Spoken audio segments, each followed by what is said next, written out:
ইয়াউমা ইয়াফিরুল মারউ মিন আখিহি ওয়া উম্মিহি ওয়া আবিহি ওয়া সাহিবাতিহি ওয়া বানিহি। আহারে সন্তান যদি মাকে দেখে ফেলে, সন্তান পালাবে, মা সামনে দাঁড়ায় আমার কাছে কিছু চাইতে পারে। মা সন্তানকে দেখলে পালাবে, বাবা সন্তানকে দেখলে পালাবে, ভাই ভাইকে দেখলে পালাবে, স্ত্রী স্বামীকে দেখলে, স্বামী স্ত্রীকে দেখলে পালাবে। দুনিয়ায় মা সন্তানের চাইতে বড় আপনার কেউ নেই, এত গভীর সম্পর্ক আর কারো মাঝে নাই। এই দুনিয়ার মধ্যে এত সম্পর্কের পরেও কিয়ামতের ময়দানে মার সন্তানের যদি দেখা হয়ে যায়, সন্তান অনুনয় বিনয় করে বলবে, মা গো আমি তোমার সন্তান, আমাকে একটা ন্যাক দাও, আমি আর সইতে পারি না। মা ডাক দেয়া বলবে, কে তুই, কিসের সন্তান, তোকে চিনি না। সন্তান ডাক দেয়া বলবে, মা কেমনে চিনলা না, আমি তোমার সন্তান, আমি অমুকের সন্তান, তোমার স্বামী অমুক আমার বাবা, যার জন্য তুমি রাত্র 3টা পর্যন্ত জাগ্রত থাকতে, খানা নিয়ে অপেক্ষা করতে, বাইরে থেকে ফিরলেই তুমি তাকে বাতাস করে দিতে, তাকে ঘুমানোর জন্য মাথার চুল টেনে দিতে, তার ব্যাপারে কেউ কিছু বললে তুমি ওর আগে অগ্নিশর্মা হয়ে যাইতা। মা জবাব দিয়া বলবে, কিসের সন্তান, কিসের স্বামী, আমার তো বিয়াই হয় নাই।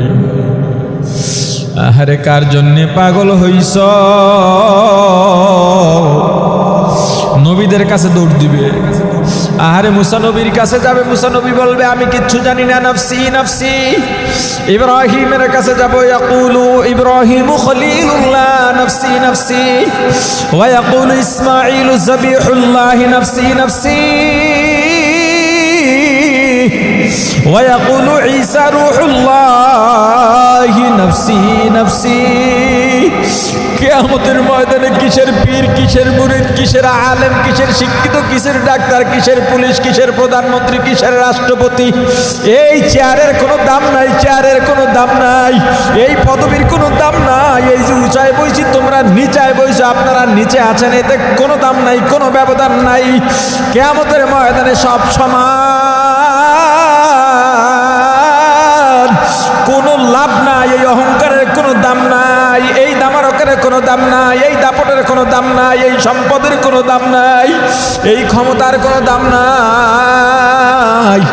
শেষমেশ উপায় না পাই আর একদিকে সবাই নাফসি নাফসি বলে চিল্লালেও রহমাতুল লিল আলামিন, সাইয়্যিদুল মুরসালিন, ইমামুল মুরসালিন, খাতামুন নবিয়্যিন, শাফিউল মুজনিবিন, উম্মতের কান্ডারি, মানবতার মুক্তির দূত সাইয়্যিদুনা মুহাম্মদুর রাসূলুল্লাহ সাল্লাল্লাহু আলাইহি ওয়াসাল্লাম সিজদায় পড়ে বলবেন, উম্মতি উম্মতি, ওগো আল্লাহ আমার উম্মতদের বাঁচান। ওরে উম্মত, ওই মায়ার নবীরে চিনলি না, ওই মায়ার নবীরে মানলি না। ইন্তেকালের পরে সব নবীরা আসমানে গেছেন, আমার রাসূল কিন্তু এখনো রওজায় শুইয়া উম্মতি উম্মতি বইলা কাঁদে। আমার নবী যখন দুনিয়াতে ভূমিষ্ঠ হইলেন, নবীজির দাদা আব্দুল মুত্তালিব কোলে নিয়ে তাকায় দেখেন আমার রাসূলের ঠোঁট দুইটা নড়তেছে, শিশু মুহাম্মদের ঠোঁট কেন নড়ে?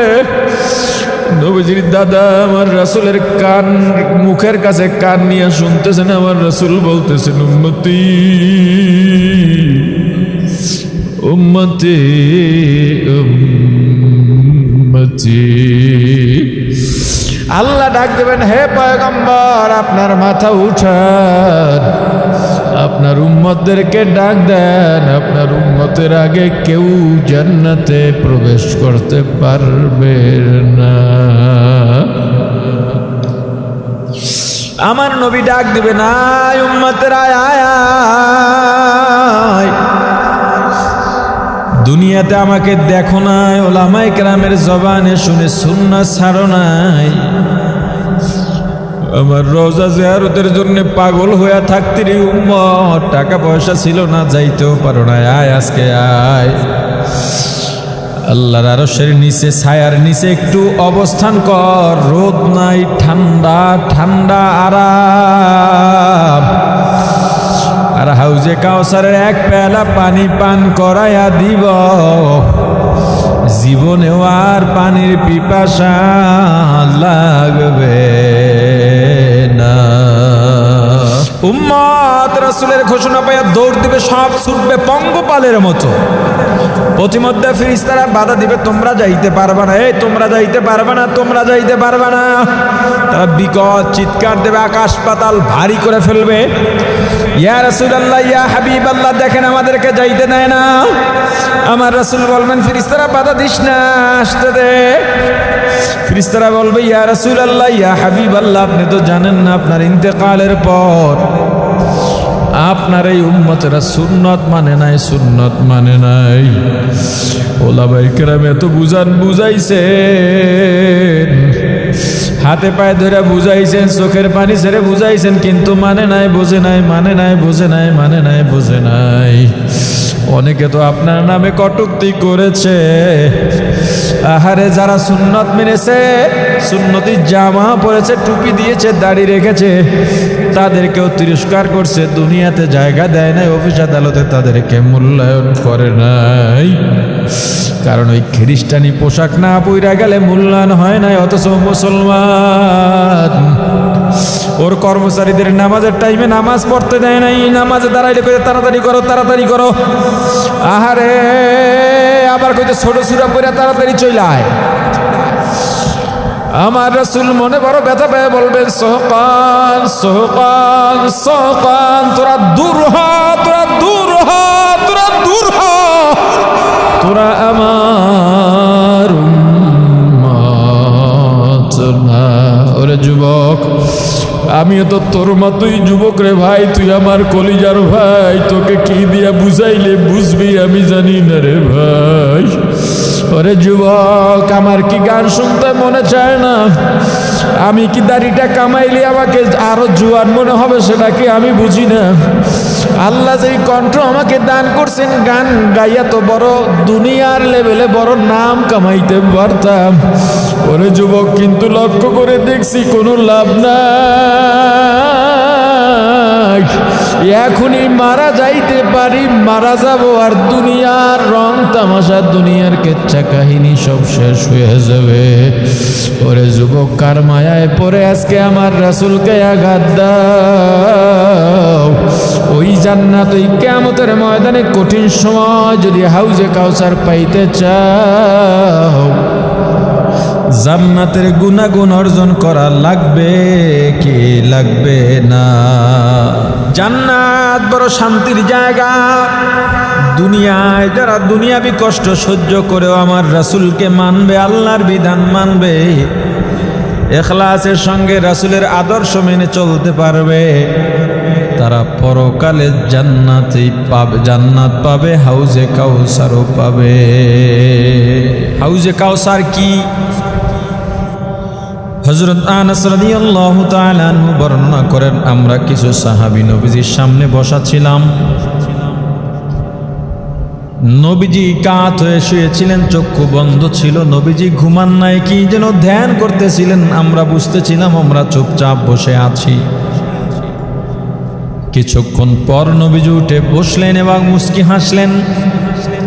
আমাদেরকে জিজ্ঞেস করলেন, সাহাবায়ে কেরাম, তোমরা জানো আমি হাসছি কেন? আমরা বলেছি আল্লাহ ও আল্লাহর রাসূলই ভালো জানেন।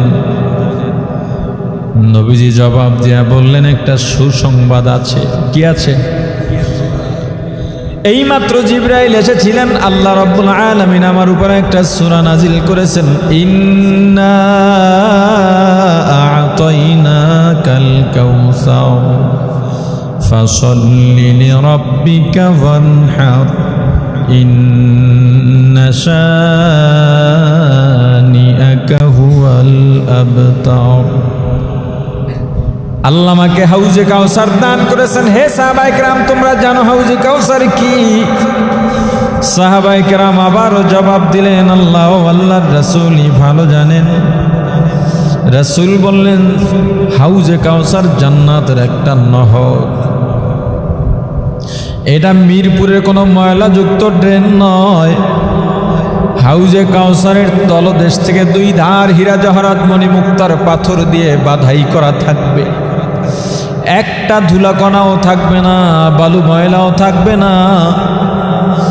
এই নহরের মধ্যে যেই শরবত থাকবে, যেই পানিও থাকবে, দুধের চাইতেও সাদা, মধুর চাইতেও মজাদার মিষ্টি।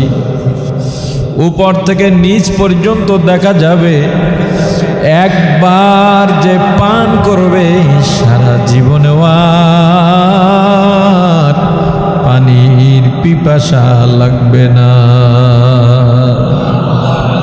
এটা কাদের জন্যে বলেন?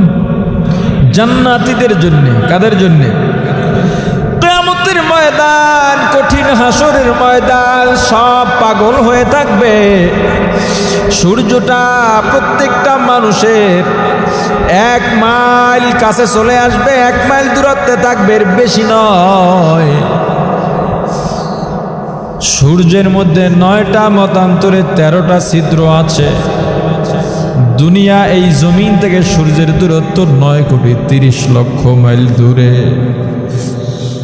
ওই 13টা ছিদ্রের একটা মাত্র ছিদ্র খোলা, তাও ওই আলো বা সূর্যের আগুন উপরের দিকে যায়, সূর্যের মূল আলো এই জমিনের দিকে আসে না।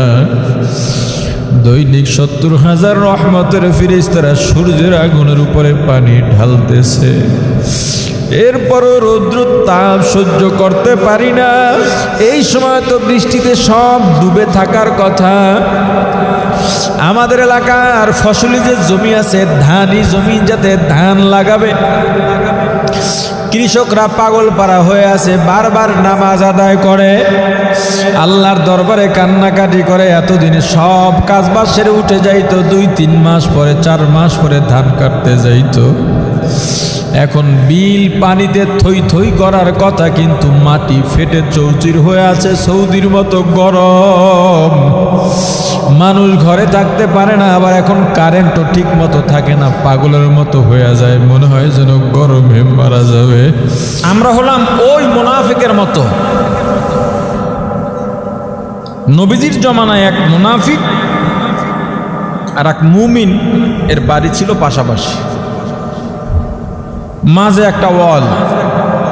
তখন তার ওয়াল ছিল না, বুঝাবার জন্য বললাম। মুনাফিকের সীমানায় একটা খেজুর গাছ ছিল।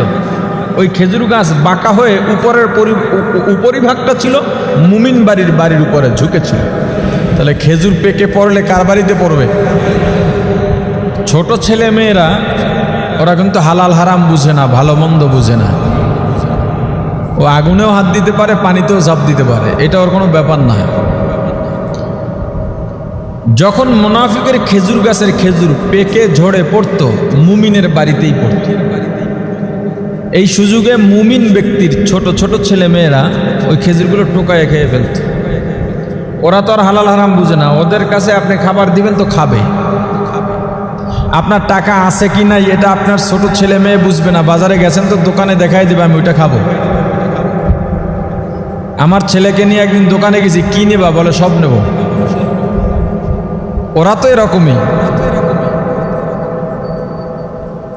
এই যে মুমিন ব্যক্তির ছোট ছোট ছেলে মেয়েরা খেজুর নিয়ে খায়, এটা মুনাফিকের সহ্য হয় না। তবে মুনাফিক নবীর জমানায় কাদের বলতো? যারা মুমিন সেজে ইসলামের ক্ষতি করত। সামনে বলতো আমি রসুলকে রসুল মানি, কিন্তু পেছনে কাফেরদের সহযোগিতা করত। তো মুমিন ব্যক্তি নবীজির কাছে নালিশ নিয়ে গেল, গিয়ে পরিচয় দিল, হুজুর আমি একজন মুমিন, আমার পাশের বাড়ি সেও একজন মুমিন। মুনাফিক নিজেকে কি বলে পরিচয় দিল? হুজুর বললেন তো তোমার কি অভিযোগ? বলল হুজুর আমার বাড়ির খেজুর গাছটা বাঁকা হয়ে মুমিন আমার ভাই তার বাড়ির উপরে ঝুঁকে আছে, পাকা খেজুর তার বাড়িতে পড়ে, আমার মুমিন ভাইয়ের ছেলে মেয়েরা সেগুলো টোকাইয়া কুড়াইয়া খেয়ে ফেলে। আমি এর প্রতিদান চাই, বিচার না, কি চাই? অর্থাৎ এই খেজুরের দাম চাই। রাসূল করিম সাল্লাল্লাহু আলাইহি সাল্লাম প্রথমে শান্তির প্রস্তাব দিলেন। যারা বিচার করেন, যখনই কোনো নালিশ আসবে দুই পক্ষকে বসে আগে আপোষ মীমাংসার শান্তির প্রস্তাব দেবেন, এটা নিয়ম। আমাদের দেশের অনেক বিচারকরা, গ্রাম্য বিচারকরা, সালিশদাররা একজন গেলে তার একটা কুপরামর্শ দিয়ে দেয় যাতে আরো বাজে। এটাই চলতেছে। আর এখন তো দলাদলি, ও আমার দলের লোক, ও যত অন্যায় করুক ওর কোনো অন্যায় নাই। এরকম চলতেছে। কিন্তু আমার রাসূল প্রথমে শান্তির প্রস্তাব দিলেন, দেখো তুমিও মোমেন, সেও মোমেন। তুমি যেহেতু দাবি করেছো তুমি মোমেন, সেও মোমেন, এক মোমেন আর এক মোমেনের কি হয়? তোমার ভাইয়ের ছেলেরাই তো খেয়েছে, ওরা তো কিছু বোঝে না। তোমার দায়িত্ব ছিল যাদের খেজুর গাছ আছে, খেজুরগুলো যখন হলুদ হয়ে পাকার রং ধরে তখনই কেটে বাসায় নিয়ে যেতে হয়, না হয় পেকে পড়ে যাবে। তুমি সেটা করো নাই, এটা তোমার প্রথম ভুল। কিন্তু খেজুর খেয়েছে তোমার মুমিনের ভাইয়েরা ছেলেরা, তোমার মুমিন ভাইয়ের ছেলেরা, তোমার ভাতিজা। এই দুই একটা খেজুর তুমি বাজারে বিক্রি করলে তেমন কোনো মূল্যও পাবে না। দুইটা খেজুর বিক্রি করে কয় টাকা পাবে? তার চেয়ে তুমি যদি এটা মাফ করে দাও, কিয়ামতের ময়দানে আল্লাহ রাব্বুল আলামিন বিনিময় হিসেবে তোমাকে অনেক কিছু দেবেন।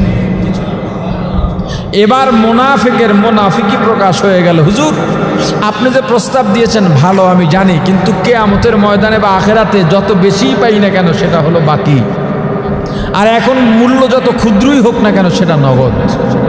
আমি বাকির আশায় নগদ ছাড়তে রাজি না। আমরা জান্নাতে আশাবাদী, কিন্তু যখন হারামের নগদ পাই তখন জান্নাত ভুলা যাই। ওই মুনাফিকের মাঝে আমাদের মাঝে কোনো ব্যবধান দেখা যায় না। আমরা জান্নাতের আশাবাদী কিন্তু জান্নাতের কাজ করি না। একটা এলাকায় টিউবওয়েল নাই, ঢাকা শহরে তো এই অভাবগুলো তেমন নাই, বুঝেও না। একটা টিউবওয়েল বসিয়ে দেন, একটা টিউবওয়েল বসিয়ে দেবেন,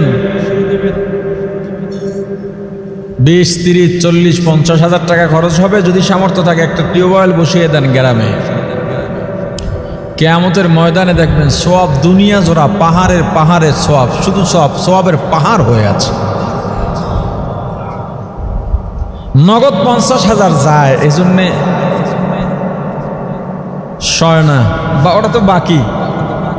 এই যে এত বয়ান করি, এত বলি, আজকে ঢোকার সময় দেখলাম মসজিদের সামনে রড। আপনাদের 10 টাকা, 20 টাকা, 50 টাকা এগুলো মিলেই তো এই রডগুলো হয়, তাই না? কেউ বেশিও দেন। আপনি দিছেন, চিন্তা করছেন আমার 1 লাখ আছে, আমি 5,000 টাকা দিয়ে দিলাম, দিছি চাইছে মসজিদে। কিন্তু নিয়ত যদি আপনার ঠিক থাকে, কিয়ামতের ময়দানে দেখবেন আপনার জন্য জান্নাতে এত বাড়ি তৈরি হয়েছে। আমি তো এত ন্যাক করি নাই, 5 ওয়াক্ত নামাজের বাইরে তাহাজ্জুদ জীবনে কয়বার পড়ছি, তাও তো হাতে গোনা কয়েকবার। তেলাওয়াত ঠিকভাবে করতে পারি নাই, এত সওয়াব আইলো কোত্থেকে? মসজিদের সেন্টারিং শেষ, এখন রড বাঁধা শুরু হবে, এরপরে ঢালাই হবে। এখন আমি আপনাকে যতই বুঝাবো, এটা আপনার কানে ঢুকবে না। কারো ঢুকবে, কারো ঢুকবে না। কানে ঢুকবে, অন্তর পর্যন্ত পৌঁছবে না। একজন কারিগর স্বর্ণের 3টা মাথা বানাইছে, 3টা মাথাই সেম, ওজন একরকম, দেখতে একরকম, নাক, কান, মুখ, চোখ, মাথা সব ঠিক আছে। 3টা মাথা বানায় রাজার কাছে গেছে, গিয়া বলে আপনি কত বুদ্ধিমান দেখা যাবে। এই 3টা মাথা, একটার কোনো দাম নাই, অথচ স্বর্ণের। একটার দাম 10 টাকা, আর একটার দাম কোটি কোটি টাকা। বলেন কোনটার দাম কত? দাম ফেলান। রাজায় তো বিপদে পড়ে গেছে, দাম কিভাবে? সবই তো এক, মাপ দেওয়া হইল এক, ওজন এক। উজির বলতেছে, বাদশাহ মহারাজ, সব প্রশ্নের উত্তর বাস্তব দেখে করা যায় না, কিছু টেকনিক খাটাতে হয়। কারিগর যে আপনার কাছে দাম জানতে চাইছে, এটা স্বর্ণের ওজন হিসেবে না, তাহলে আমি একটু পরীক্ষা করি। সে গবেষণা করতে করতে করতে করতে তাকায় দেখলো একটা মাথার 2 কানের ছিদ্র বন্ধ করা। বলল এই মাথার কোনো দাম নাই। অর্থাৎ যেই মানুষের 2টা কান স্তব্ধ হয়ে আছে, ভালো কথা যায় না, ওই মানুষের কোনো দাম নাই, তবে ও মানুষ। আর একটা কানের একটা ছিদ্র বন্ধ, আর একটা ছিদ্র খোলা, ওটার ভিতরে একটা নরম কাঠি ঢুকাইছে, এটা তার ঢুকাইছে, ঢুকাই দেখে ঢুকাইছে, ও ভিতরে চলে যায়। বলে এই মাথাটার মূল্য কেউ জীবনে দিতে পারবে না, কারণ এই মাথাওয়ালা মানুষগুলো কথা শুনে তার হৃদয়ের ভিতরে গেঁথে নেয়। আর একটা মাথার কাঠি এখান থেকে ঢোকে, ওখান থেকে বের হয়ে যায়, এটার কিছু দাম আছে, শোনে তো।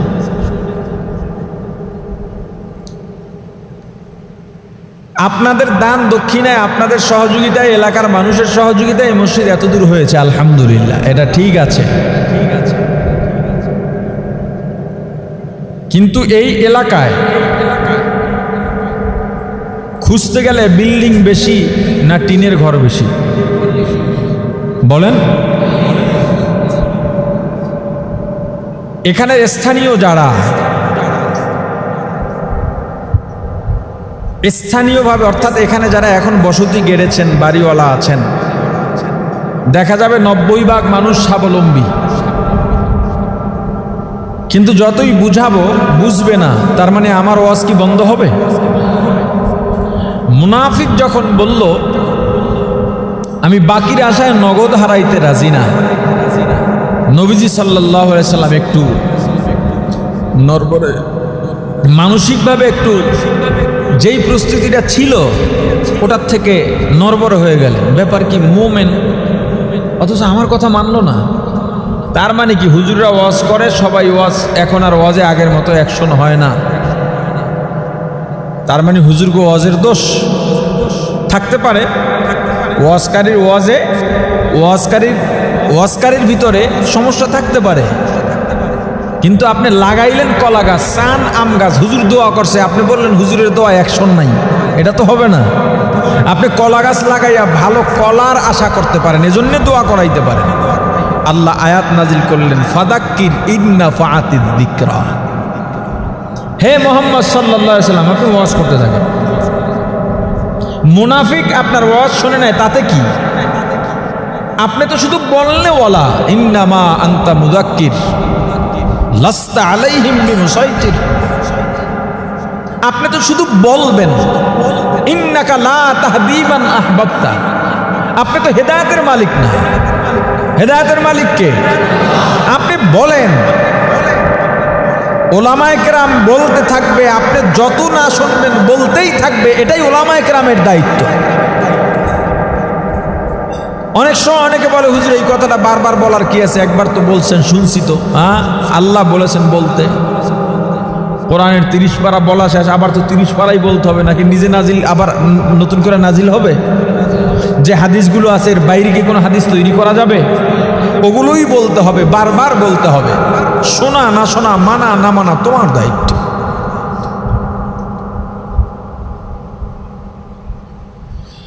জান্নাত,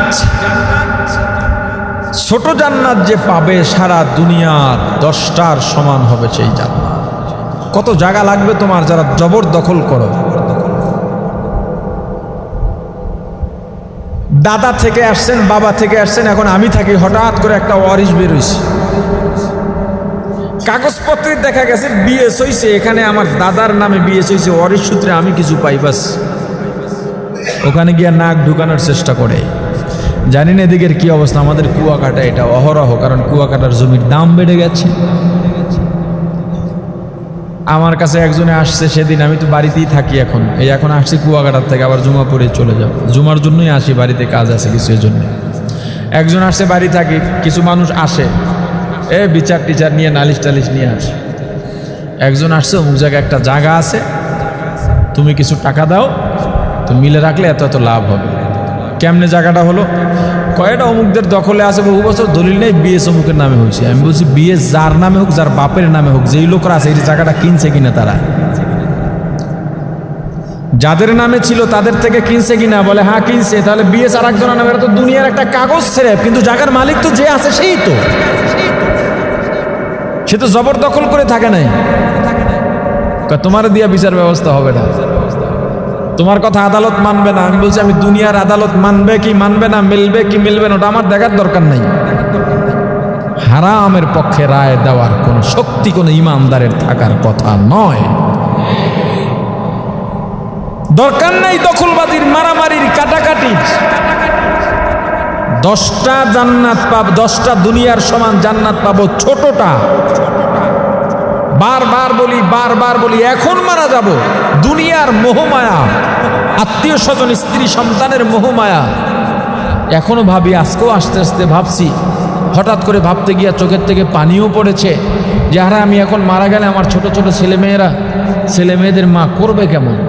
আবার চিন্তা করছি, আরে এটা কোন ধরনের চিন্তা।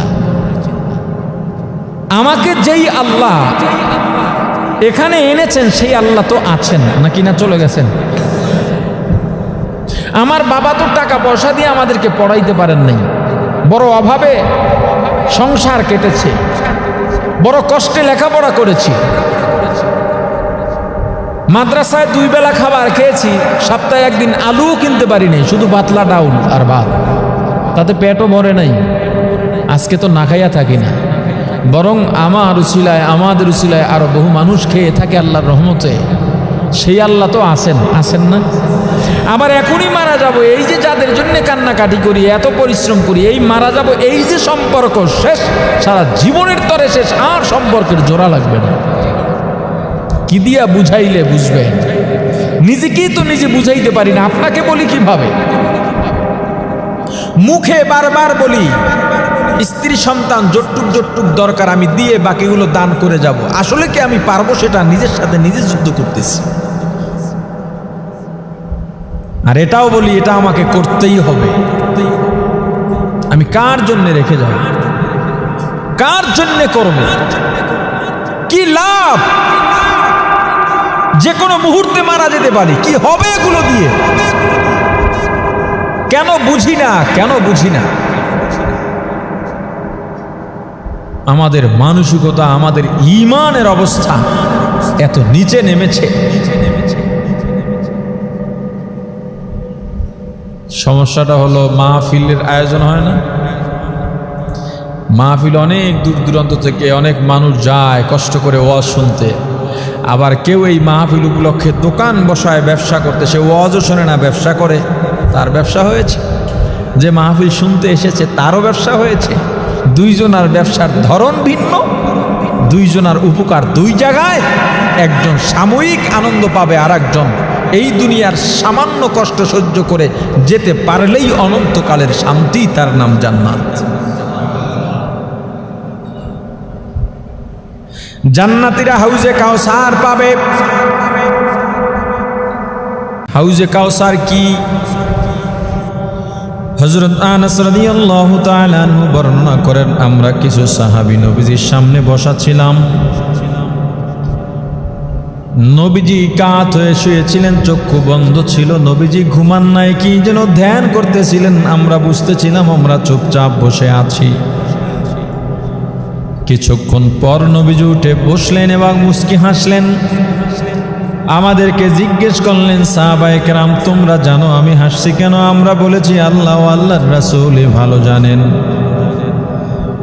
নবীজি জবাব দিয়া বললেন, একটা সুসংবাদ আছে। কি আছে? এইমাত্র জিবরাইল এসেছিলেন, আল্লাহ রাব্বুল আলামিন আমার উপর একটা সূরা নাজিল করেছেন, ইন্না আ'তাইনাকাল কাউসার ফাসাল্লি লিরাব্বিকা ওয়ানহার ইন্না শানিআকা হুয়াল আবতার। আল্লাহ আমাকে হাউজে কাউসার দান করেছেন। হে সাহাবায়ে কেরাম তোমরা জানো হাউজে কাউসার কি? সাহাবায়ে কেরাম আবারও জবাব দিলেন, আল্লাহ ও আল্লাহর রাসূলই ভালো জানেন। রাসূল বললেন, হাউজে কাউসার জান্নাতের একটা নহর। এটা মিরপুরের কোনো ময়লাযুক্ত ড্রেন নয়। হাউজে কাউসারের তলদেশ থেকে 2 ধার হীরা জহরত মণি মুক্তার পাথর দিয়ে বাধাই করা থাকবে। একটা ধুলাকণাও থাকবে না, বালু ময়লাও থাকবে না।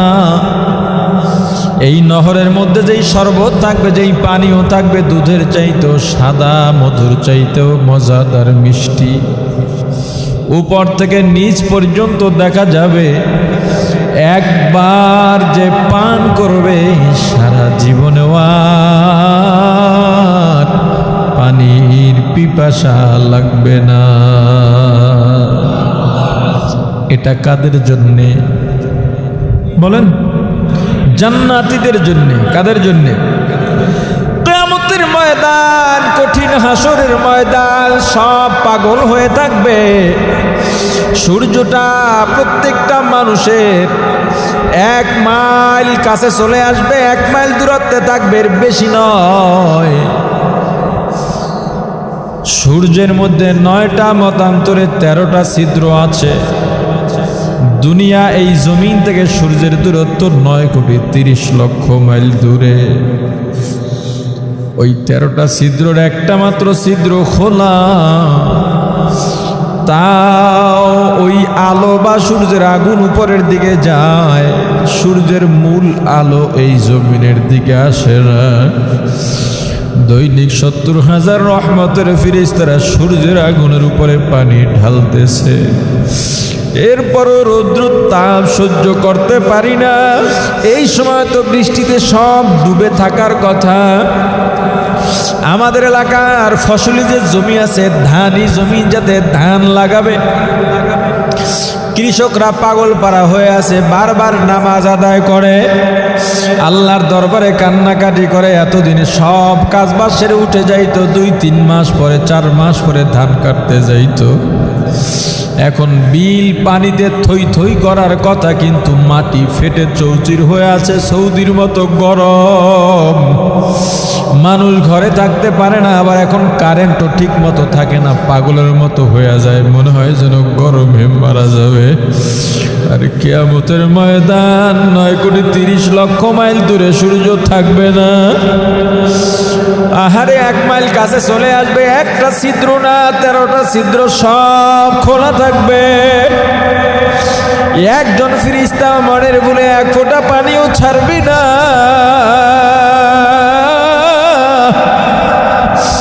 বরং আল্লাহ সূর্যকে বলে দিবেন, ওরে সূর্য, তোর মধ্যে যত তাপ আছে ছেড়ে দে, ছেড়ে দে, ছেড়ে দে। ওই সূর্য উল্টো ভাবেও নয়, এভাবে তাক করে থাকবে। সূর্যের তাপ যখন সব ছেড়ে দেবে, বেঈমান নাফরমানের মাথার চারাগুলো টাস টাস করে ফেটে যাবে, মাথার মগজগুলো টকবক টকবক করে ফুটতে থাকবে, শরীরের চারপাশ দিয়ে বাইয়ে বাইয়ে পড়তে থাকবে। মানুষগুলো পাগলের মতো দৌড়াবে, ছেলে মাকে খুঁজবে, মা ছেলেকে খুঁজবে, বাবা সন্তানকে খুঁজবে, ভাই ভাইকে খুঁজবে। একটুনি কারো কাছে আশ্রয় পাওয়া যায়, কারো কাছে সুপারিশ পাওয়া যায়। ইয়াউমা ইয়াফিরুল মারউ মিন আখিহি ওয়া উম্মিহি ওয়া আবিহি ওয়া সাহিবাতিহি ওয়া বানিহি। আহারে, সন্তান যদি মাকে দেখে ফেলে, সন্তান পালাবে, মা সামনে দাঁড়ায় আমার কাছে কিছু চাইতে পারে। মা সন্তানকে দেখলে পালাবে, বাবা সন্তানকে দেখলে পালাবে, ভাই ভাইকে দেখলে পালাবে, স্ত্রী স্বামীকে দেখলে, স্বামী স্ত্রীকে দেখলে পালাবে। দুনিয়ায় মা সন্তানের চাইতে বড় আপনার কেউ নেই, এত গভীর সম্পর্ক আর কারো মাঝে নাই। এই দুনিয়ার মধ্যে এত সম্পর্কের পরেও কিয়ামতের ময়দানে মার সন্তানের যদি দেখা হয়ে যায়, সন্তান অনুনয় বিনয় করে বলবে, মাগো আমি তোমার সন্তান, আমাকে একটা ন্যাক দাও, আমি আর সইতে পারি না। মা ডাক দেয়া বলবে, কে তুই, কিসের সন্তান, তোকে চিনি না। সন্তান ডাক দেয়া বলবে, মা কেমনে চিনলা না, আমি তোমার সন্তান, আমি অমুকের সন্তান, তোমার স্বামী অমুক আমার বাবা, যার জন্য তুমি রাত্র 3টা পর্যন্ত জাগ্রত থাকতে, খানা নিয়ে অপেক্ষা করতে, বাইরে থেকে ফিরলেই তুমি তাকে বাতাস করে দিতে, তাকে ঘুমানোর জন্য মাথার চুল টেনে দিতে, তার ব্যাপারে কেউ কিছু বললে তুমি ওর আগে অগ্নি শর্মা হয়ে যাইতা। মা জবাব দিয়া বলবে, কিসের সন্তান, কিসের স্বামী, আমার তো বিয়াই হয় নাই। আহারে, কার জন্যে পাগল হইছ? নবীদের কাছে দৌড় দিবে। আহারে, মুসা নবীর কাছে যাবে, মুসা নবী বলবে, আমি কিচ্ছু জানি না, নফসি নফসি। ইব্রাহিমের কাছে যাব, ইয়াকুলু ইব্রাহিমু খলিলুল্লাহ নফসি নফসি, ওয়া ইয়াকুলু ইসমাঈলু যাবিহুল্লাহ নফসি নফসি, ওয়া ইয়াকুলু ঈসা রূহুল্লাহ ইল্লাল্লাহি নাফসি নাফসি। কিয়ামতের ময়দানে কিসের পীর, কিসের মুরিদ, কিসের আলেম, কিসের শিক্ষিত, কিসের ডাক্তার, কিসের পুলিশ, কিসের প্রধানমন্ত্রী, কিসের রাষ্ট্রপতি, এই চেয়ারের কোনো দাম নাই, চেয়ারের কোনো দাম নাই, এই পদবীর কোনো দাম নাই। এই যে উঁচায় বইছি, তোমরা নিচায় বইছো, আপনারা নিচে আছেন, এতে কোনো দাম নাই, কোনো ব্যবধান নাই।